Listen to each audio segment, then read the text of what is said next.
그리고 무엇보다도 중요한 것은 우리 그리스도인의 삶에 가장 중요한 것이 하나는 무엇일까? 예배가 어떤 것보다도 우선이 되어져야 한다는 것입니다. 그리고 이 예배 안에는 네 가지 요소가 함께 있어야 됩니다. 예배 안에는 말씀과 찬양과 기도와 예물이 반드시 예배 안에 있어야 되는 예배의 구성이 되게 됩니다.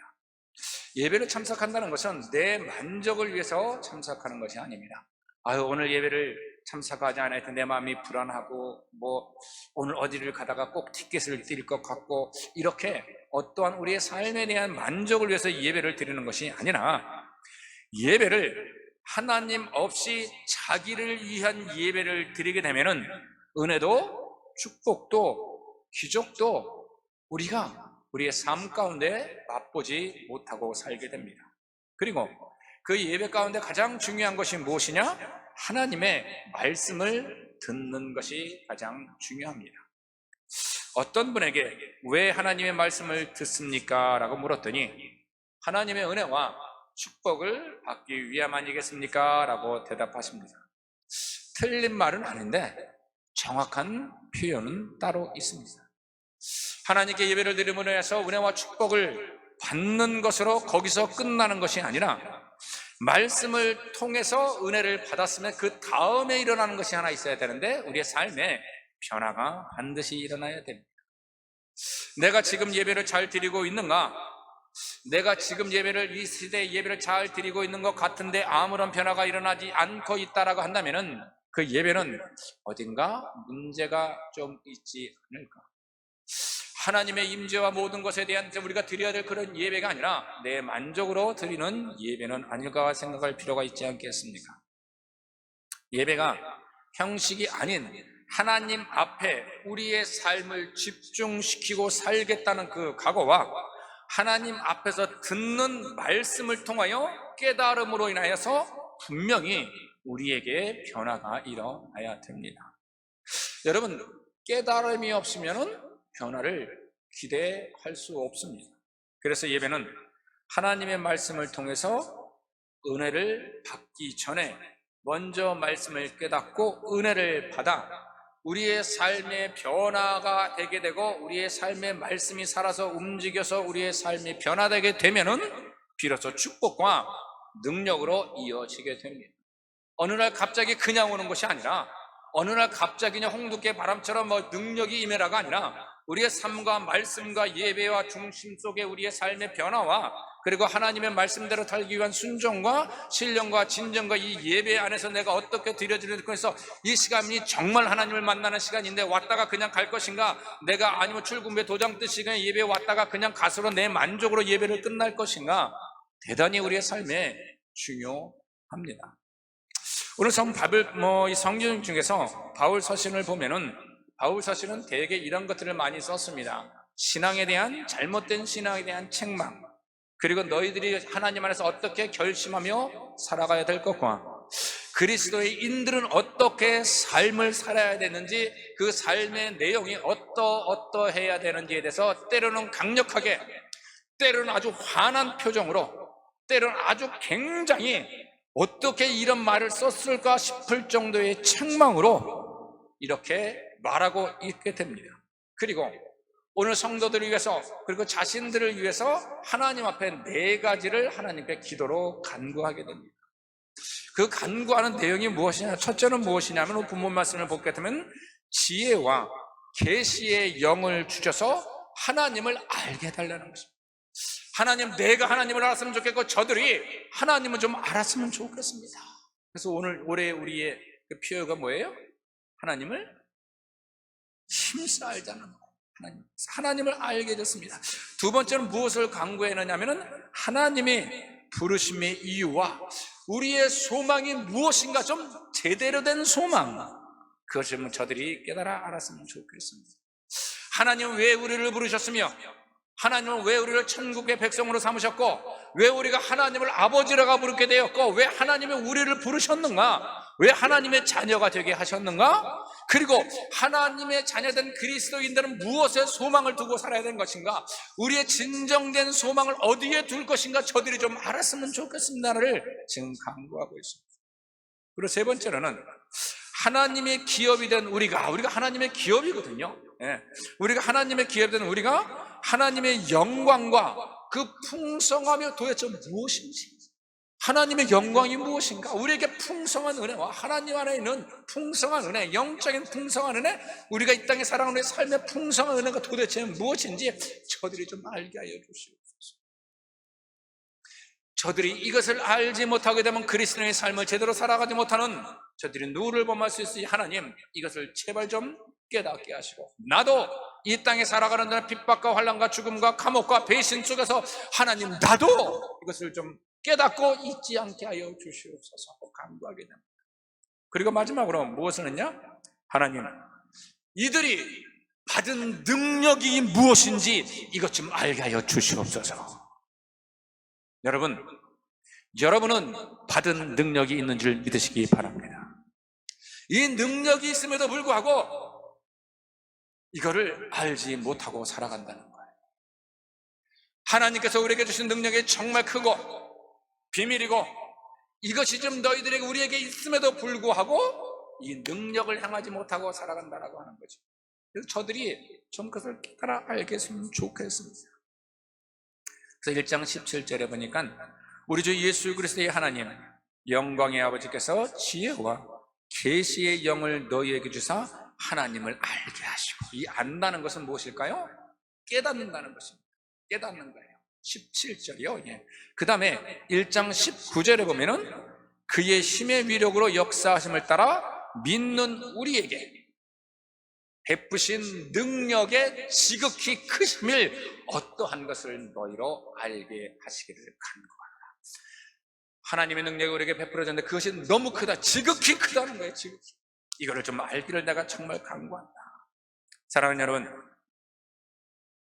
지금 하나님이 우리에게 주신 능력이 어떠한 것을 알기를 원한다는 거예요. 저도 그랬으면 좋겠고 여러분들이 하나님으로부터 받은 능력이 얼마나 큰지 알으셨으면 좋겠어요. 왜 알기를 원하는가? 이 안다는 것이 깨달음인데 깨달음이 없으면 삶의 결단이 없게 됩니다. 삶의 결단이 없고 깨달음이 없으면 삶의 변화가 없습니다. 불효자식이 왜 효자자식이 됩니까? 뭔가 깨달았다는 거예요. 내가 그동안 불효를 했구나. 또 효자가 됩니다. 공부를 못하는 녀석이 있다가 맨날 빵점만 받다가 내가 이러면 안 되겠구나. 내가 우리 부모를 보고 저렇게 열심히 나를 향하여서 일을 하게 되고 저 부모도 우리 부모님 나를 위해 그렇게 기도를 하는데 내가 이렇게 맨날 땡땡이만 치고 놀면 안 되겠구나. 지금부터 뭐를 하자? 공부를 하자. 공부를 하기 전에 무엇을 먼저 깨달았을까요? 부모님의 은혜를 먼저 깨닫게 되니 깨달음이 있으니 내가 변화를 하게 된다는 거죠. 집을 나간 탕자도 마찬가지 돌아온 탕자, 우리는 돌아올 탕자를 줄여서 뭐라 그런다 그랬죠? 돌탕이라고 얘기합니다. 이 돌탕이도 어땠습니까? 나가봤더니 너무 힘든 거예요. 아버지 앞에 사는 것이 본인이 힘든 거예요. 그래서 아버지를 생각해도 이게 아니었구나.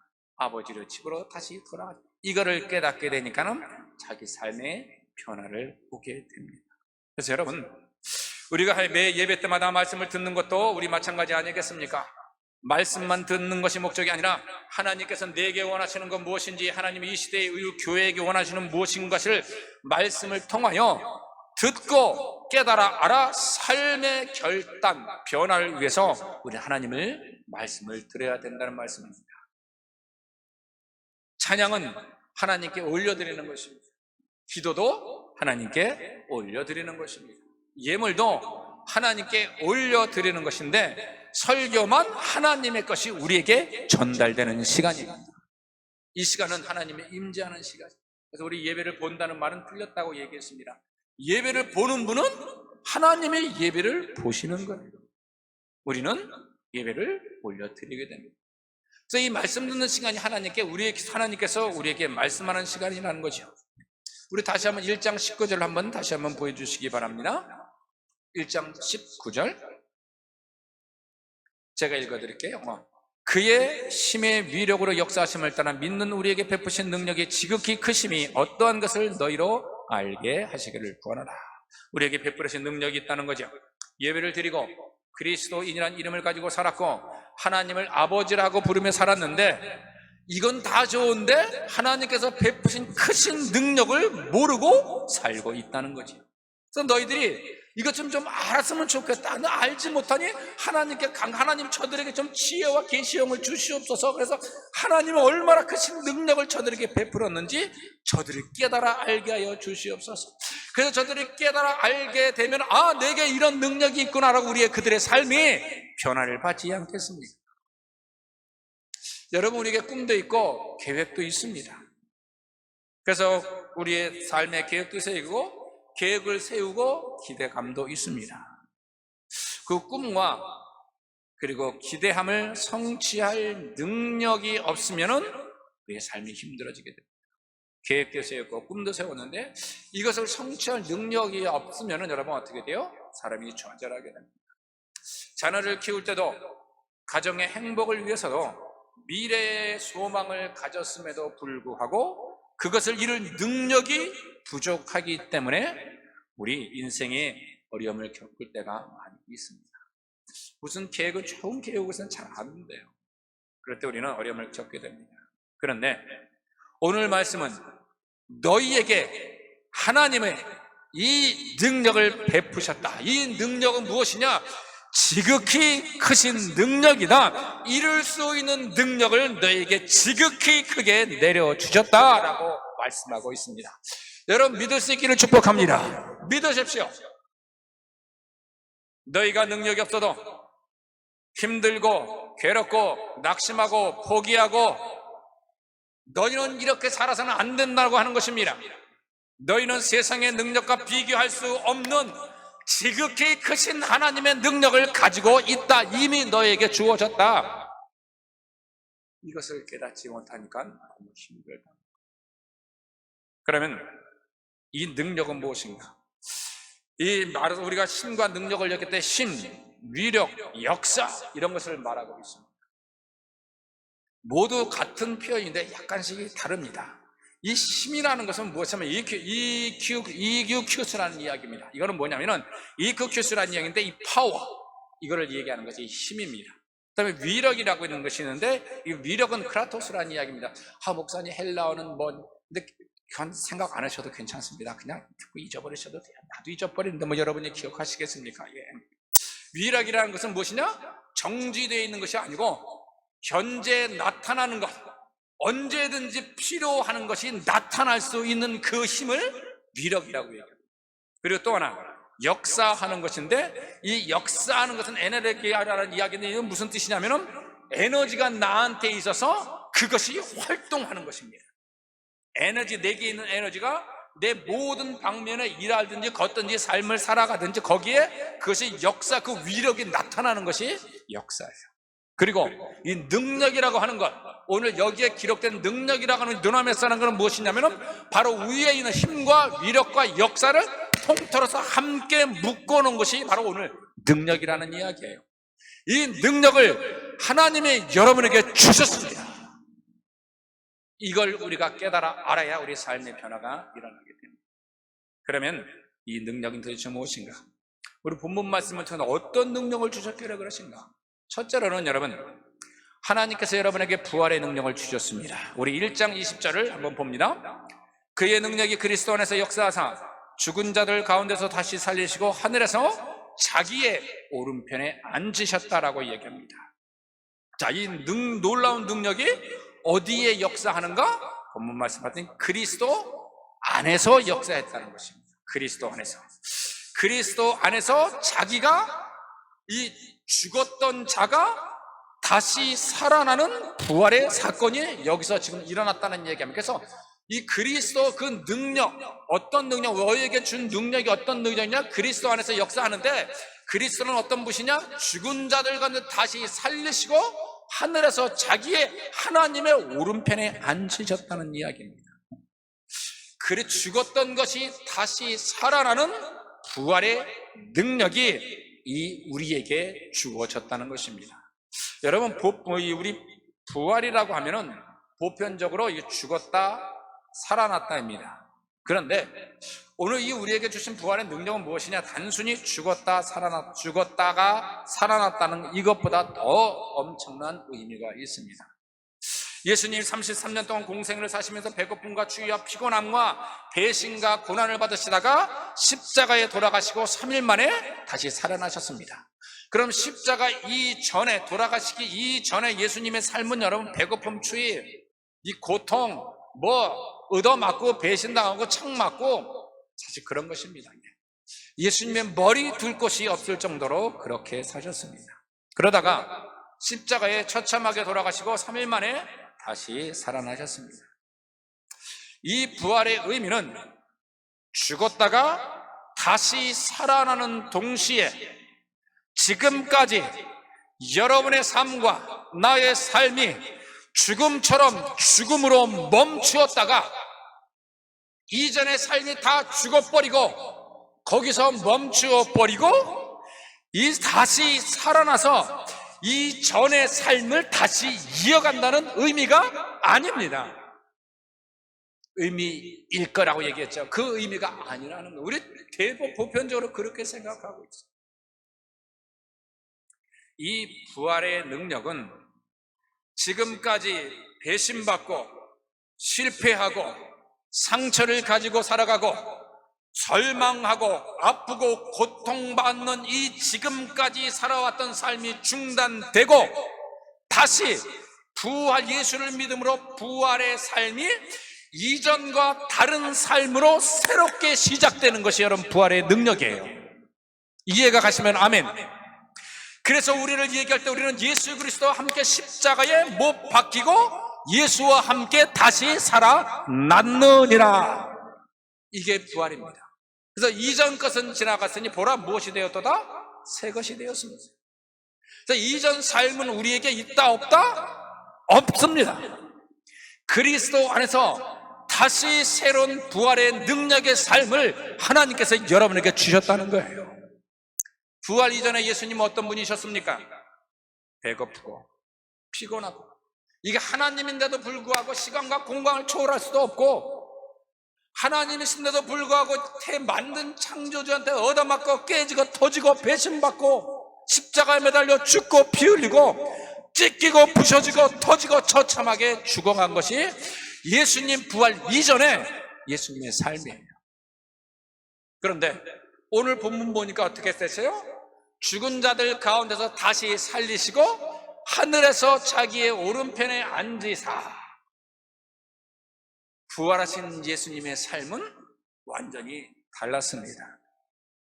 이전에는 그랬는데 부활하시고 나서 시간과 공간을 넘어 영원히 죽지 않은 몸으로 새 역사를 만들기 시작되었고, 하늘로 승천하셔서 하나님 오른편에 앉아 계시다가 다시 이 땅에 오실 때에는 터지고 깨지는 예수님이 아니라 철창의 권세를 가지고 온 세계를 심판하실 새로운 하나님으로 다시 오게 된다는 것입니다. 이것이 어디서부터 시작됐을까요? 부활에서부터 시작되겠네요.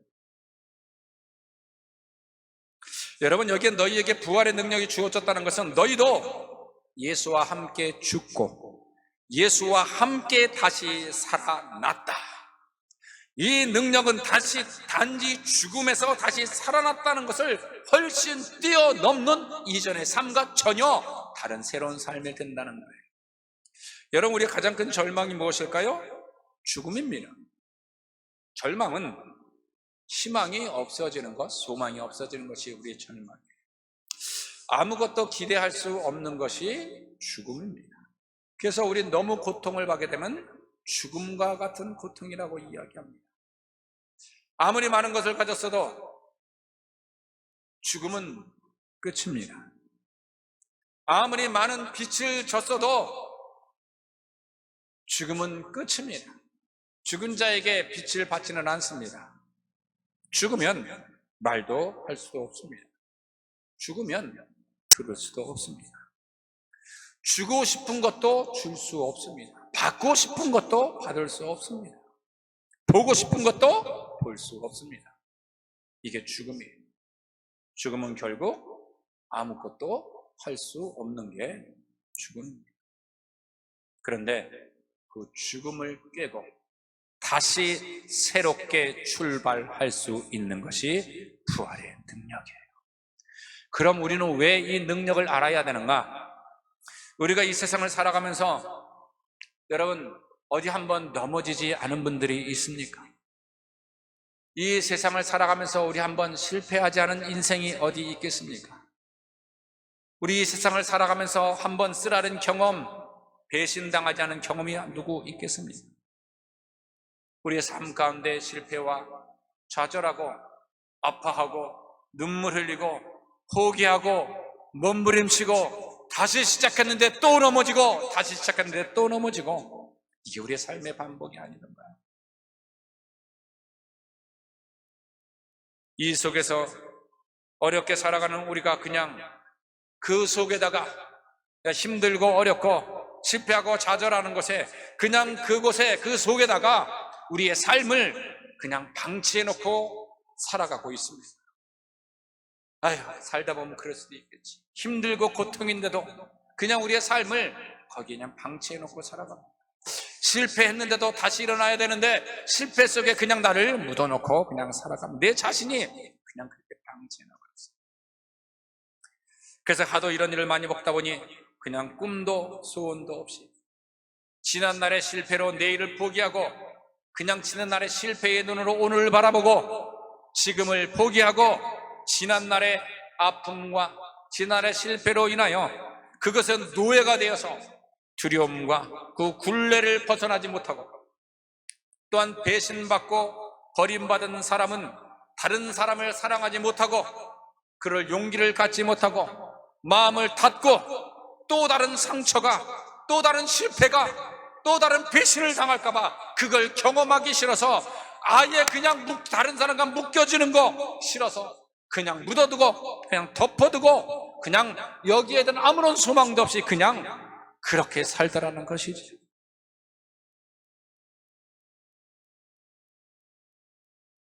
그런데 여러분, 죽음과 같은 절망을 이기고 우리의 삶의 실패와 어려움 속에 그냥 방치해둔 그런 삶에 거기서 이기고 새로운 삶과 완전히 이전과 완전한 다른 삶을 살 수 있는 것, 부활의 능력이 이미 너희에게 주어졌느니라. 이게 오늘의 말씀입니다. 그런데 여러분, 이 능력이 주어진 것이 언제냐? 미래도 아니고 과거도 아닌 현재, 오늘, 지금 이 자리라는 것입니다. 우리 1장 19절을 한번 볼게요. 그의 힘의 위력으로 역사하심을 따라 믿는 우리에게 베푸신 능력의 지극히 크심이 어떠한가 너희로 알게 하시기를 권하라. 베푸셨다는 것은 여러분 무엇입니까? 현재 시제입니다. 하나님이 이미 베푸셨다는 거예요. 힘없고 실패하고 절망 가운데 있는 너희들이 장차 예수 그리스도 오실 때에 너희도 죽음을 이기고 부활하게 될 것인데, 그때의 부활의 능력만 주어진다라고 말하지 않고 실패한 지금, 절망하고 있는 지금, 포기하고 있는 지금, 용기를 상실해버린 지금 이 시간, 소망이 끊어진 지금, 미래에 대한 아무것도 세울 수 없는 지금, 아무것도 할 수 없는, 어떻게 할 수 없는 지금 새로운 삶을 시작하는 능력이 주어졌습니다. 여러분 믿으십시오. 이게 우리가 하나님께 우리신 능력. 이것을 잃어버리고 살게 되면은, 이것을 알지 못하게 살아가게 되면은 우리는 여기에 치이고 저기에 치이고 힘든 삶 속에 그냥 빠져질 수밖에 없다는 거예요. 지금까지 오면서 우리가 무너져 버렸고 우리가 내일에 대한 불안과 두려움, 그래서 아무런 계획도 없이 희망도 없이 살고 있다면 여러분 오늘 주신 이 말씀을 기억하고 다시 새롭게 일어날 수 있기를 축복해 드립니다. 여러분 어디 인생 중에서 한번 무너져본 사람이 어디 있겠습니까? 저도 그렇지 않겠습니까? 어디 목사라고 여기서 막 이러고 있는데 나도 여러분이랑 똑같아. 왜 무너지지 않았겠고, 왜 배신당하지 않았겠고, 왜 절망한 적이 없었겠습니까?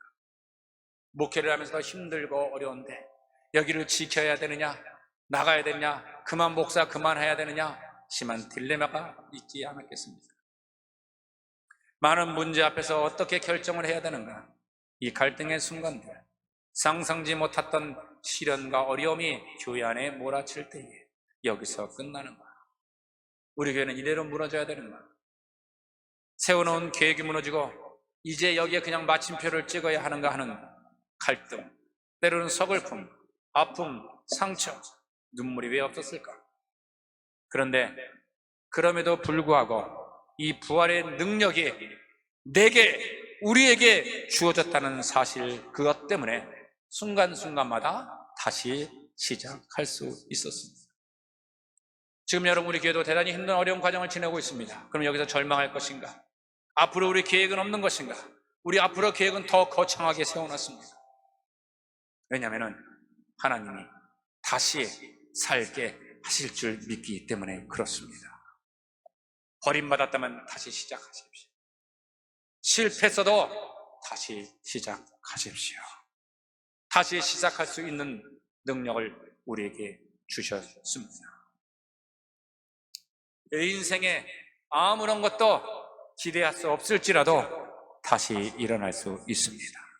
이게 하나님께서 우리에게 주신 부활의 능력. 두 번째, 어떤 능력을 주셨을까? 이기는 능력을 주셨습니다. 자, 이제 새롭게 시작했습니다.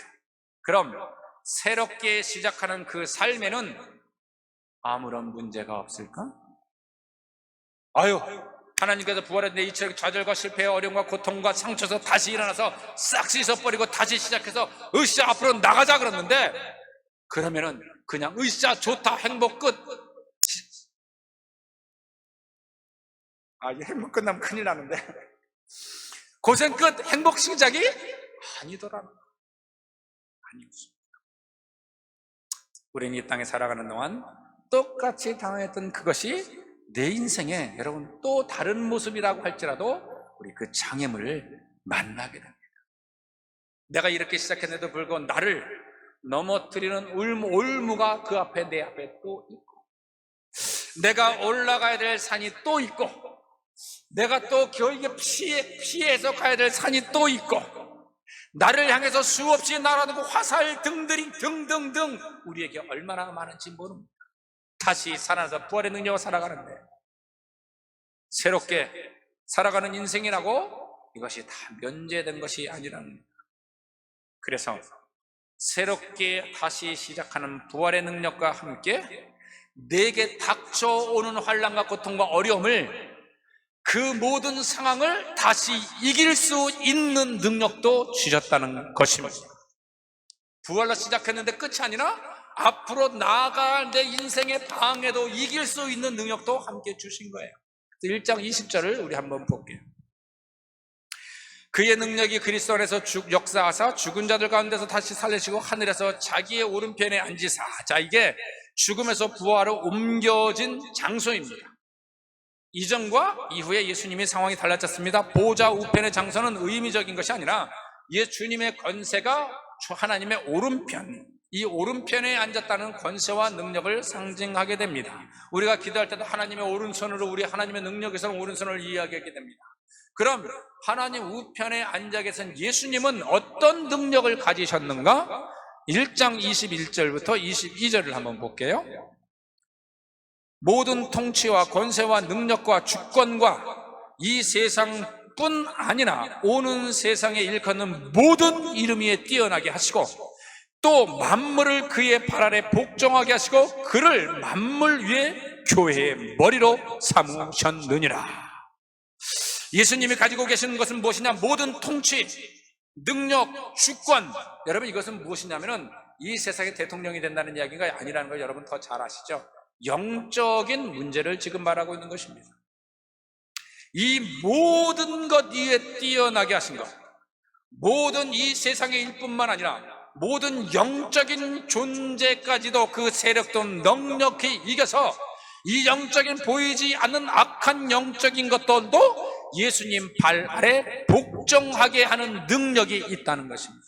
그러면 이 능력을 가지고 계신 예수께서 이 교회의 머리가 되시고 그 지체가 되는 우리에게, 머리가 되시는 예수 그리스도께서 교회의 지체가 되는 여러분에게 이 능력이 주어졌고, 이 여러분에게 주어진 능력은 우리가 이 세상을 살아가는 동안에 이 땅의 모든 영적인 세계를 이길 수 있다는 말입니다. 이게 여러분이 갖고 있는 능력. 그래서 우리가 예수의 이름으로 귀신을 내어 쫓게 되는 것입니다. 여러분, 귀신이 이쁩니까? 귀신이 무섭습니까? 이게 귀신이 귀여워서 귀신이 아니에요. 자꾸 나를 귀찮게 하니까 이게 귀신이죠. 그래야지 이거 귀찮은 존재들입니다. 마귀, 귀신, 사탄, 영적인 문제. 그런데 여러분, 이 모든 것을 어디에? 발 아래 복종케 하셨다는 것입니다. 그래서 귀신의 영적인 존재가 우리가 못하는, 그래서 예수 그리스도의 이름으로 쫓아내고 어떻게 하는 거였죠? 오늘 본문 말씀대로 쫓아내고 휘어잡아갖고 발 아래 복종시킨다 그랬으니까 확 팽개쳐갖고 발 아래 어떻게? 밟고 뭉개면 돼. 그래서 여러분, 밟고 뭉개는 능력을 여러분이 갖고 계십니다. 여러분, 이게 우리가 갖고 있는, 여러분이 가지고 계신 영적인 능력이에요. 그래서 두려운 존재가 아닙니다. 예수의 이름으로 결박하고 내어 쫓고 물리치는 능력이 주어졌어요. 우리의 싸움은 혈과 육이 아니라는 것을 배웠습니다. 영적인 전쟁, 공중 권세 잡인 마귀들과 사람 안에서 역사하시는 귀신들, 이제 이것들과 싸워 이길 수 있는 능력이 여러분에게 있음을 믿으시기 바랍니다. 우리의 현재와 미래를 두렵고 좌절할 필요 없습니다. 교회에서는 여기서는 그래 예수 이름으로 다 내어쫓고 될 것 같은데, 여기서 그렇게 힘이 차게 그냥 나갔는데 밖에 나가면 또 벌벌벌하고 이렇게 주저앉지 마시고, 왜 주저앉느냐? 모든 만물을 복종케 하시는 그 능력이 내게 있다는 것을 몰라서 그래요. 이제는 담대하고 당당할 수 있기를 여러분 축복해 드립니다. 마지막으로 우리에게 베푸신 능력이 무엇일까? 예수로 충만한 능력. 새롭게 하고 과거를 털고 그것에서 만나는 모든 것들을 이기는 능력을 주셨는데, 이것이 끝이 아니라 예수로 충만해지는 능력을 주셨습니다. 이게 여러분, 우리에게 주신 능력의 완성입니다. 1장 23절에 보니 교회는 그의 몸이니 만물 안에서 만물을 충만하게 하시는 이의 충만함이니라. 이 충만함이 어디에? 이 능력이 어디에? 교회에 우리에게 주어졌다는 것입니다. 우리 이것을 이거 하나님 충만, 성령 충만, 은혜 충만이고 이렇게 이해해요. 여러분, 그리스도의 최고의 행복, 최고의 축복이 무엇이냐? 하나님으로, 성령으로 충만한 것입니다. 왜냐하면 여러분, 그 속에 다 있어서 그래요. 저희 큰딸이 팬데믹 때문에 밀고 이러다가 2월 아무튼 결혼해요. 다다음 주, 이번 주 토요일 날 그 다음 주에 결혼하게 됩니다. 저도 잠깐 다녀요. 얘네들이 내 생각에는 고등학교 때 아빠, 엄마 몰래 사랑하다가 대학교까지 가갖고 연애했습니다. 그래서 어느 날 하나를 데리고 왔는데 결혼하겠다 그랬는데 뭐 죽일 수도 없고 살릴 수도 없고 그냥 해라 그랬습니다. 그 사랑할 때 보면 애미도 안 보이고 애비도 안 보이고 그냥 그것만 좋은 거예요. 눈꼴 지어갖고 정말 못 보겠어요. 근데 보니까 뭐 여러분이나 나나 다 그랬던 것 같아요. 그런데 이 사랑하니까 너무 기뻐, 너무 행복해. 지금도 보면 맨날 자기 엄마한테 결혼식 하는데 이거 할까 저거 할까 모르고 난리가 났습니다. 마치 그냥 둘이 사랑하는 그것 때문에 사는 것처럼 보여요. 그거에 열을 받았는지 또 질투를 받았는지 작은 애는 6월 달에 결혼하게 되었어요. 그래도 어제도 저희 집에 와갖고 뭐 가서 이제 뭐 요즘에 뭐 저희 작은 애 뭐 제가 딱 큰 애고 뭐 저거고 골프를 친다거나 그래서 렌즈에 가서 좀 가르쳐고 그랬는데 렌즈를 하는지 얘기하는지 엄마 아빠가 있든지 없든지 그냥 지네들이 너무 좋아서 너무 행복해요. 그것 때문에 사는 것 같아요. 그러나서 헤어졌습니다. 그리고 하는 이야기가 우리 작은애한테 하는 이야기가 그냥 가면서 그래 내일 보자 그러고 가는 거예요. 내일 교회에서 보자는 거죠. 왜? 아마 헤어지면 또 만나자 그럴 거예요. 저희 아내가 저도 결혼할 때 제가 그 프리먼트에 살았고 저희들이 하나는 이제 버클리에 다녔을 때 그게 겉되니까는 저희들이 정확히 2년을 만났습니다. 2년 동안 하루도 안 빼고 만났습니다. 미쳤지? 미쳤습니다. 정말 하루도 안 빼고 만났습니다.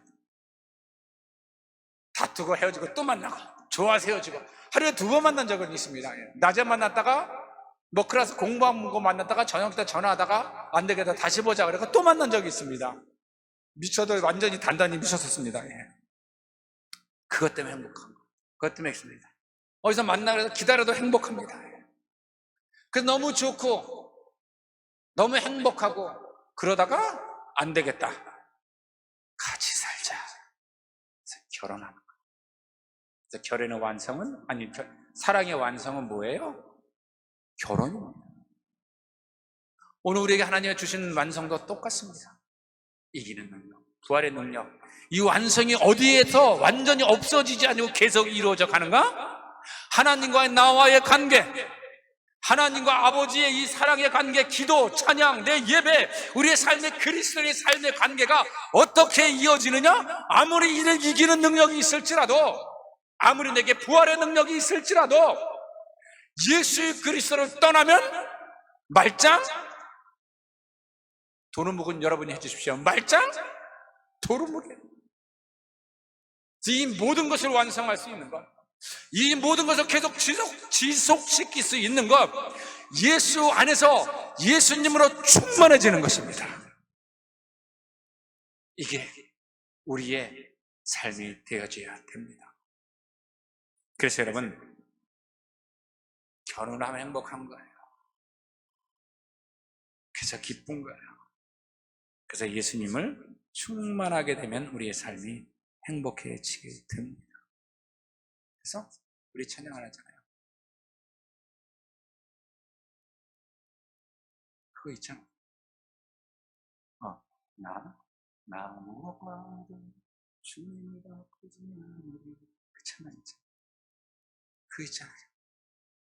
나 방금 봐도 적당히 바꿔버리리만 이 세상의 그 무엇과도, 이 세상의 어떤 금은보화와 재화상의 권세보다도 나 주님과 바꾸지 않으리.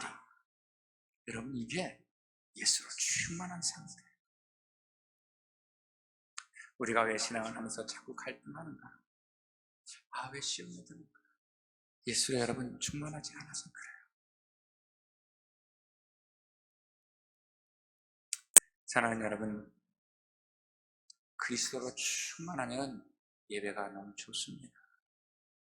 그리스도로 충만하면 목사님 설교가 꿀송이보다도 달아요. 저쪽은 하면 안 해요. 그리고 목사님이 설교에 오늘 마지막으로 이렇게 하면은 예수로 충만하면 뭐라 그래요? 왜 조금 더 하시지? 왜 벌써 마지막이야? 이렇게 생각이 들면은 그리스도 충만한 거예요. 그런데 목사님이 마지막에는 아싸! 빨리 끝나라, 빨리 끝나라. 그러니까 아이고 오늘은 정말 길었는데 빨리 끝내지 뭘 그렇게 길게 하는가? 그런 생각이 들면 안 충만이에요. 그런데 여러분, 우리 교회는 그런 분이 없어요. 우리는 가끔 이렇게 뻔뻔하게 우리는 이렇게 산답니다. 네. 여러분, 그리스도를 따라가는 것이 불가능한 것은 아닙니다. 그리스도로 한번 충만해 봅시다. 지금인 이 시대에 더 그리스도의 충만이 필요하지 않겠습니까? 여러분, 이 능력, 부활의 능력, 영적 권세로 영적인 세계도 이길 수 있는 능력, 예수로 우리에게 충만해졌다는 이 능력, 예수로 인해서 우리의 능력이 완성되어야 된다는 그리스도의 삶이 완성되고 이것이 이미 주어졌다는 것을 믿고 새롭게 시작하시고, 힘들고 어려웠던 것이 있거든요. 여러분, 다시 시작하십시오. 실패하지 않은 분은 어디 있겠습니까? 힘들었던 것은 어디 있겠습니까? 누구도 손짓하지 않습니다.